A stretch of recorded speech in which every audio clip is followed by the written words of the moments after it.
When I first started in college, I had no idea this existed. So the actual field that I'm in is called Sexual Psychophysiology. And psychophysiology is not a term that's broadly used by people. So often, if you're a psychophysiologist, you'll identify as a neuroscientist probably before that. So I'm also a neuroscientist, but the field is really about connecting brain and body.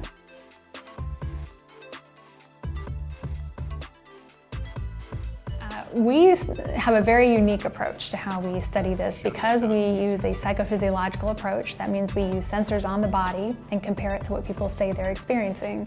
So for example, if I want to study orgasm, I don't take your word for it that you had an orgasm. We use anal probes.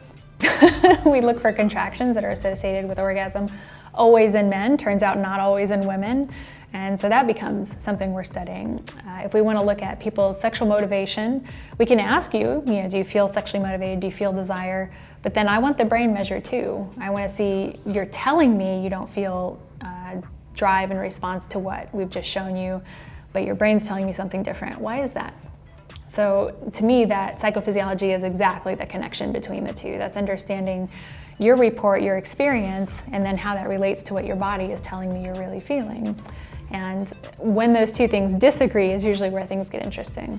We do most of our work in a laboratory setting. We're increasingly using mobile devices so that we can go to people who are doing various sexual activities and measure them on the spot. But we do take our sensors with us, and we're looking sometimes at solo activities, sometimes just watching a film and doing brain responses, all the way up to doing genital monitoring when people are interacting sexually with their partner. Sometimes this is the only way to get an answer.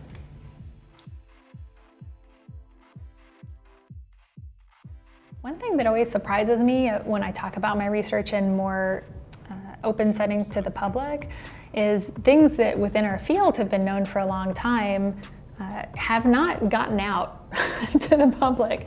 So there's lots of really basic information about physiology that women are often surprised by, that I'm surprised that they're surprised because it's something that I thought we had known. And given, if you look at a magazine shelf these days, you would think any bit of sexual information has been splashed everywhere. It's written about so much. Surely this information's gotten out.